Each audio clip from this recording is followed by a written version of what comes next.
नमस्कार दोस्तों। सस्ते डेटा के दिन अब गए।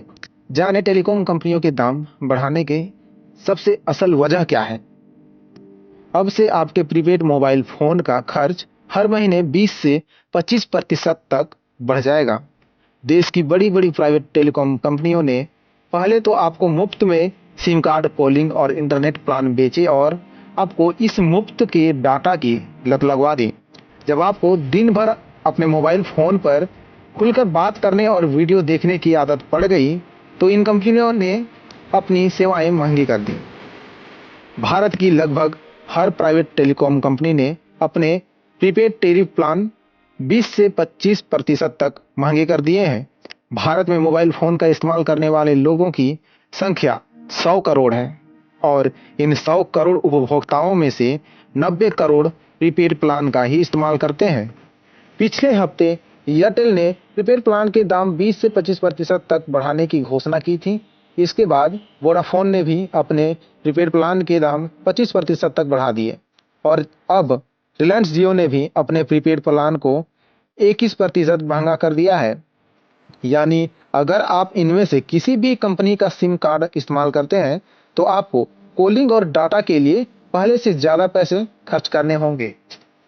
दोस्तों, एयरटेल और वोडाफोन आइडिया के नए दाम लागू हो चुके हैं, जबकि रिलायंस जियो के प्रीपेड टेरिफ प्लान की कीमत 1 दिसंबर से यानी कि आज से लागू हो गया है। दुनिया के जिन 30 देशों में कॉलिंग और डाटा प्लान सबसे सस्ते हैं, उनमें भारत 28वें नंबर पर आता है। भारत में आपको 1 GB डाटा के लिए औसतन ₹6.75 चुकाने पड़ते हैं, जबकि जिम्बाब्वे जैसे देश में 1 GB डाटा के लिए $75 यानी करीब ₹5,500 देने पड़ते हैं। इतने ही डाटा के लिए ग्रीस में ₹2,500, स्विट्जरलैंड में ₹1,500 और अमेरिका में ₹600 देने पड़ते हैं।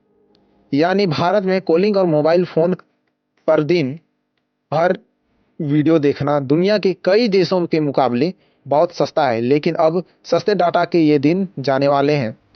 वर्ष 2016 में रिलायंस जियो ने भारत में बहुत कम दामों में अपनी सेवाएं शुरू की थी। इसके बाद 3 वर्षों में ही इस कंपनी के यूजर्स की संख्या 40 करोड़ तक पहुंच गई। दबाव में आकर बाकी की कंपनियां प्राइवेट टेलीकॉम कंपनियों को भी अपने प्लान सस्ते करने पड़े, जिससे इन कंपनियों का घाटा जबरदस्त तरीके से बढ़ गया।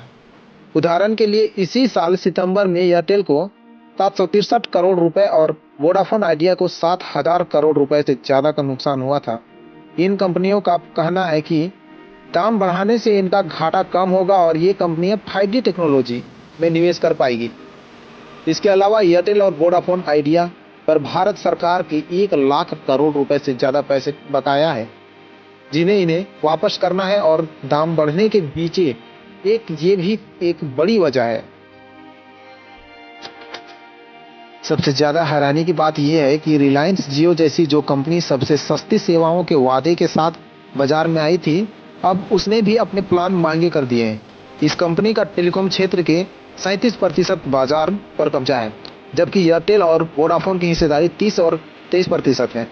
जब इन कंपनियों के बीच प्राइस वॉर शुरू हुआ था और इनके प्लान बहुत ज्यादा सस्ते हो गए थे, हमने तभी कहा था कि एक दिन ऐसा आएगा जब यूजर को डाटा प्लान महंगे कर देगी और हर महीने प्रति व्यक्ति औसत 15 GB इंटरनेट डाटा खर्च करने वाले भारत के लोगों के पास ज्यादा पैसे खर्च करने के अलावा कोई और विकल्प नहीं होगा।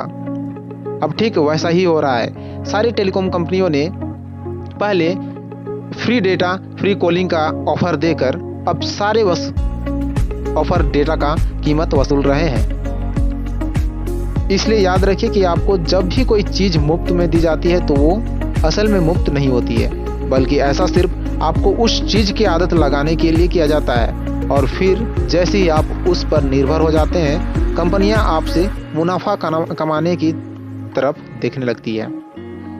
याद रखिए, कोई भी चीज मुफ्त में नहीं मिलती है, चाहे वो टेलीकॉम कंपनी का डाटा ही हो या फिर किसी की दोस्ती ही क्यों ना हो, मुफ्त में नहीं मिलती है।